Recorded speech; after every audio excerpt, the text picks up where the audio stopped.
Welcome to RTV. నేను మీ ప్రకాష్.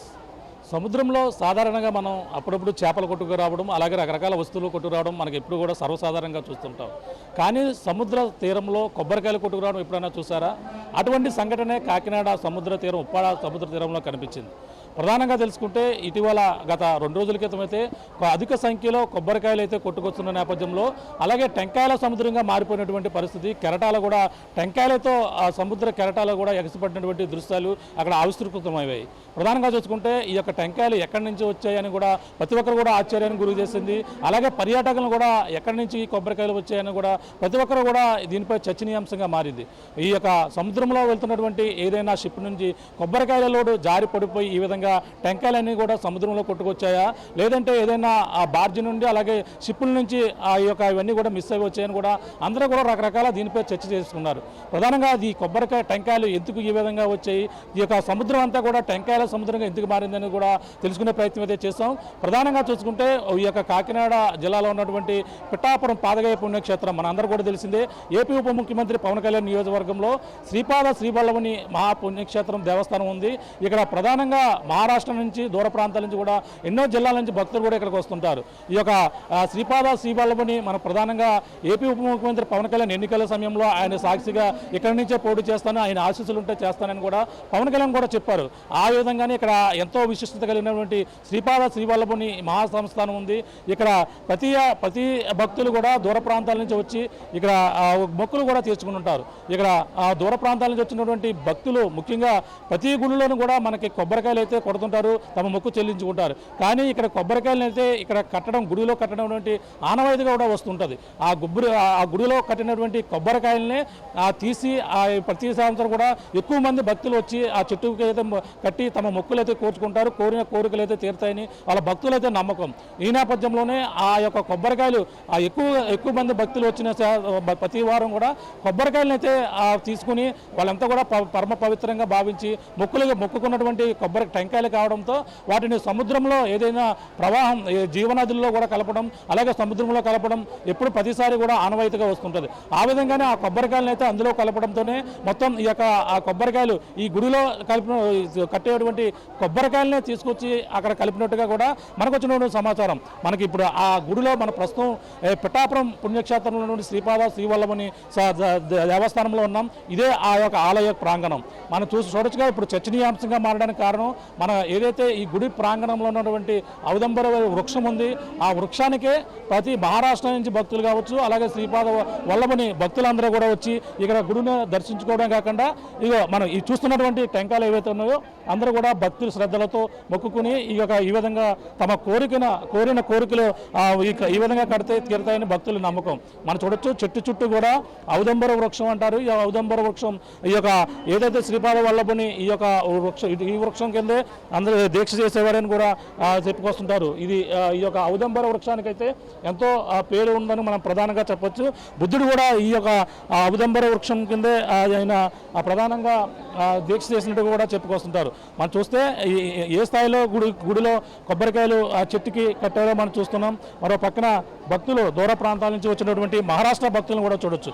ఇక్కడ దూర ప్రాంతాల నుంచి వచ్చినటువంటి మహారాష్ట్ర భక్తుల్ని దూర ప్రాంతాల నుంచి వస్తారు. వాళ్ళంతా కూడా మొక్కులు తీర్చుకునేందుకు ఈ విధంగా అధిక సంఖ్యలో ప్రతిరోజు కూడా ఇక్కడికి వస్తూ ఉంటుంటారు. ఈ విధంగా వచ్చినటువంటి భక్తులు తమ కోరికలు తీరాలంటే ఈ విధంగా వచ్చి దూర ప్రాంతాల నుంచి వచ్చి స్వామివారిని దర్శించుకుని ఈ విధంగా ఈ యొక్క ఔదంబర వృక్షానికైతే ఈ యొక్క కొబ్బరికాయలు అయితే కడుతుంటారు. మనం చూడొచ్చు వృక్షం ఎంతో పురాతనమైనటువంటి వృక్షం ఇది. ఆ వృక్షానికి కట్టినటువంటి కట్టి అయితే ఈ విధంగా వాళ్ళు వస్తుంటారు. ఈ విధంగా కట్టినటువంటి ఏదైతే టెంకాయలు ఉన్నాయో ఆ టెంకాయలను అయితే ప్రతి వారం కూడా, అంటే ఎక్కువ మంది భక్తులు వస్తే ఆ విధంగా తీసి ప్రతి వారాన్ని కూడా ఈ టెంకాయలు తీసి జీవనదుల్లో కలపడం ఆనవాయితీగా వస్తుంటుంది. ప్రస్తుతం ఆలయ అర్చకులు ఉన్నారు, మాట్లాడే ప్రయత్నం చేద్దాం. ఇక్కడ అది ఏ విధంగా వస్తుంది, ఇక్కడ ఆనవాయి ఆ కొబ్బరికాయలని ఎందుకు ఈ విధంగా కడతారు? సాధారణంగా అన్ని గుడుల్లో కూడా కొబ్బరికాయలు కొడితే మొక్కు తీర్చుకుంటారు, కానీ ఇక్కడ కడితే మొక్కు ఏ విధంగా తీర్చుకుంటారు, దీనిపై భక్తులు ఏ విధంగా నమ్ముతారో తెలుసుకునే ప్రయత్నం చేద్దాం. సార్ చెప్పండి, ఏంటి ఈ గుడిలో అంటే మనకి ఇటీవల సముద్రంలో కొబ్బరికాయలు అయితే అధిక సంఖ్యలో కొట్టుకొచ్చిన ఒక చర్చనీయాంశంగా మారింది. ఆ కొబ్బరికాయలు ఎక్కడి నుంచి వచ్చాయని తెలుసుకునే ప్రయత్నం అయితే చేస్తే ఈ గుడిలో ఉన్నటువంటి కొబ్బరికాయలని అక్కడ సముద్రంలో కలుపుతారని చెప్పుకొచ్చారు. ఇది ఎంతవరకు వాస్తవం? ఈ యొక్క ఎన్నాళ్ళ నుంచి వస్తున్నటువంటి ఆచారం. అవధూత చింతన శ్రీ గురుదేవదత్త పీఠికాపురంలో వేయించేసి ఉన్నటువంటి శ్రీపాద శ్రీవల్లభ మహాసంస్థానంలో 1320వ సంవత్సరంలో శ్రీపాదుడు ఇక్కడ జన్మించినట్టు ఆధారాలు ఉన్నాయి. గురి చరిత్ర ఆధారంగా 1320వ సంవత్సరంలో పీఠికాపురంలో శ్రీపాదుడు జన్మించినట్టు లిఖించబడినది.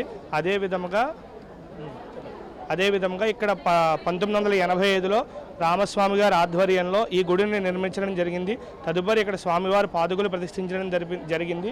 అలాగే శ్రీపాద శ్రీవల్లభ స్వామి, దత్తాత్రేయ స్వామి, నరసింహ సరస్వతి స్వామి యొక్క విగ్రహమూర్తులు కూడా ప్రతిష్ఠించడం జరిగింది. అలాగే తదుపరి ఏంటంటే ఇక్కడ 1985 నుంచి కూడా రామస్వామి గారు చెప్పినట్టుగా ఆయన వ్యవస్థాపకుల గుడికి ఆయన ఏంటంటే ఇక్కడ వచ్చిన ప్రతి ఒక్క భక్తులకి దత్త సాంప్రదాయంలో మా గురువుగారైన రామస్వామి గారు చెప్పినట్టుగా ఇక్కడ ఏంటంటే దత్త సాంప్రదాయంలో ఔదుంబర వృక్షానికి కొబ్బరికాయలు కడితే తమ కోరిక నెరవేరుతుందని భక్తుల విశ్వాసం. అలాగే కూడా ఇప్పటిదాకా కూడా కొబ్బరికాయ కట్టిన ప్రతి ఒక్కరికి కూడా తమ కోరిక నెరవేరింది.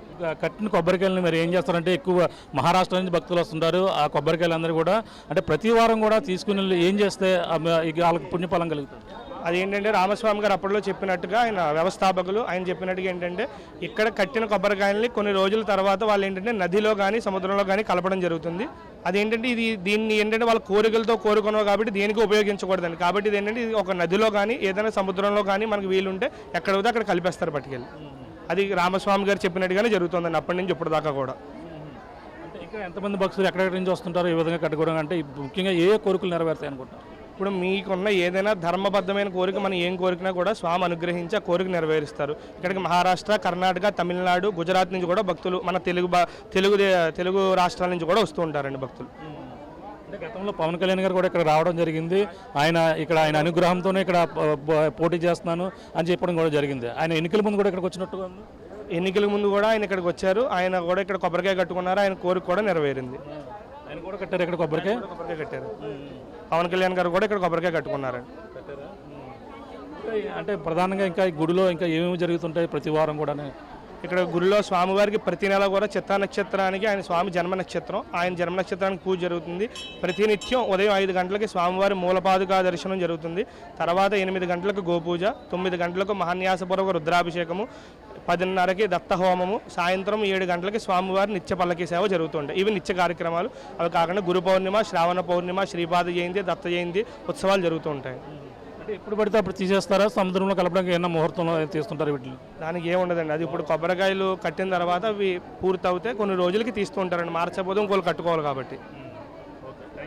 ఇది ప్రధానంగా ఏదైతే సముద్రంలో కొట్టుకొచ్చినటువంటి కొబ్బరికాయలు ఎక్కడి నుంచి వచ్చాయి అనేది కూడా తెలుసుకునే ప్రయత్నం అయితే చేస్తాం. ప్రధానంగా చూసుకుంటే శ్రీపాద శ్రీవల్లభని కట్టినటువంటి ఏదైతే ఈ యొక్క ఆలయంలో కట్టినటువంటి ఇవే కొబ్బరికాయలను అయితే ఏదైతే జీవనదుల్లో అంటే సముద్రం కావచ్చు, అలాగే గోదావరిలో కావచ్చు, ఆ యొక్క నదుల్లో అంటే భక్తులు ఎంతో భక్తి శ్రద్ధలతో ఈ యొక్క మొక్కులు కోరుకుంటారు కాబట్టి ఆ మొక్కులు తీర్చుకునేటువంటి కొబ్బరికాయలు వేరే విధంగా దేనికి కూడా ఉపయోగించకూడదు. ఆ నేపథ్యంలోనే ఆ కొబ్బరికాయలను అయితే ప్రధానంగా ఈ యొక్క తీసి చెట్టుకి అధిక సంఖ్యలో ఎక్కువ కట్టిన నేపథ్యంలో వాటిని మళ్ళీ తీసి వాటిని ఏదైతే సముద్రంలో కావచ్చు, గోదావరిలో కావచ్చు, ఇటీవల ఈ విధంగానే వీటిని అయితే తీసి సముద్రంలో వేసినటువంటి పరిస్థితి ఉంది. ఈ నేపథ్యంలో అధిక సంఖ్యలో పక్కన వర్షాలు అయితే ఇటీవల ఎక్కువగా కురిశాయి. ఈ నేపథ్యంలో కెరటాల ఉధృతి ఎక్కువగా ఉంది. ఈ నేపథ్యంలోనే ఆ కొబ్బరికాయలు అయితే కెరటాల అలల ఉధృతి అయితే అధిక సంఖ్యలో ఈ విధంగా వేసినటువంటి కొబ్బరికాయలు అయితే ఒడ్డుకొచ్చినటువంటి పరిస్థితి ఉంది. ఈ విధంగా చర్చనీయాంశంగా మారినటువంటి పరిస్థితి. అంటే ఎక్కడైనా ఆ సముద్ర తీరంలో చేపల కొట్టుకురావడం చూస్తుంటాం, కానీ ఈ విధంగా కొబ్బరికాయలు కొట్టుకు వచ్చాయి అనేది కూడా మొత్తం అందరూ కూడా చర్చనీయాంశంగా కాకుండా పర్యాటకులు అయితే వాటిని అయితే చూసేందుకు కూడా ఎగబడినటువంటి పరిస్థితి ఉంది. వాటి అందరూ కూడా ఈ యొక్క ఆర్టీవీ ఈ యొక్క కొబ్బరికాయలు ఎక్కడి నుంచి వచ్చాయి ఏటైనా తెలుసుకునే ప్రయత్నం అయితే చేస్తే ఈ యొక్క శ్రీపాద వల్లభని సంబంధించినటువంటి గుడిలో ఈ యొక్క కొబ్బరికాయలు ముక్కుగా కట్టినటువంటి కొబ్బరికాయలనే ఈ విధంగా సముద్రంలో పడేసిన నేపథ్యంలో అవే కొట్టుకుని వచ్చాయని కూడా ఆలయం సంబంధించినటువంటి ఈ యొక్క ఆలయ యాజమాన్యం కూడా చెప్పుకొచ్చినటువంటి పరిస్థితి ప్రధానంగా ఉందని చెప్పాలి. ఎప్పటి నుంచో ఇక్కడ ఇక్కడ ఏదైతే రామస్వామి గారు ఆయన ఉన్నటువంటి అప్పటి నుంచి కూడా ఇక్కడ గుడి ఎంతో ప్రఖ్యాతిగాంచింది. ఆ యొక్క గుడి మహారాష్ట్ర నుంచి భక్తులు ఎంతో కూడా భక్తి శ్రద్ధలతో వచ్చి ఈ విధంగా మొక్కులు తీర్చుకున్నటువంటి కోరిక ప్రతి ఒక్కరు కూడా అన్ని గుడులలో కొబ్బరికాయ అయితే కేవలం కొట్టి ఆ యొక్క చెక్కలు ఏవైతే ఉన్నో 2 మొక్కు తీర్చుకుంటారు. కానీ ఇక్కడ కొబ్బరికాయ కట్టి మొక్కు తీర్చుకోవడం ఆనవాయితీగా వస్తుందని చెప్పేసి ఆలయ అర్చకులు కూడా చెప్పుకొస్తున్నటువంటి పరిస్థితి ప్రధానంగా ఉందని చెప్పాలి. ఇది కూడా తాజా పరిస్థితి. కెమెరా అనిల్తో ప్రకాష్, RTV, పిఠాపురం శ్రీపాద వల్లభుని గుడి వస్తుంది. తెలుగులో న్యూస్ కి ఫాస్టెస్ట్ యాప్ ఇప్పుడు టోటల్లీ న్యూ అవతార్లో జస్ట్ 5 సెకండ్స్ లో కంప్లీట్ న్యూస్. సోషల్ మీడియాలో ట్రెండ్స్ కి one stop solution. Live TV app voice search option తో ఇప్పుడే డౌన్లోడ్ చేయండి లేదా అప్డేట్ అయిపోండి. యాప్ లింక్ డిస్క్రిప్షన్ లో ఉంది.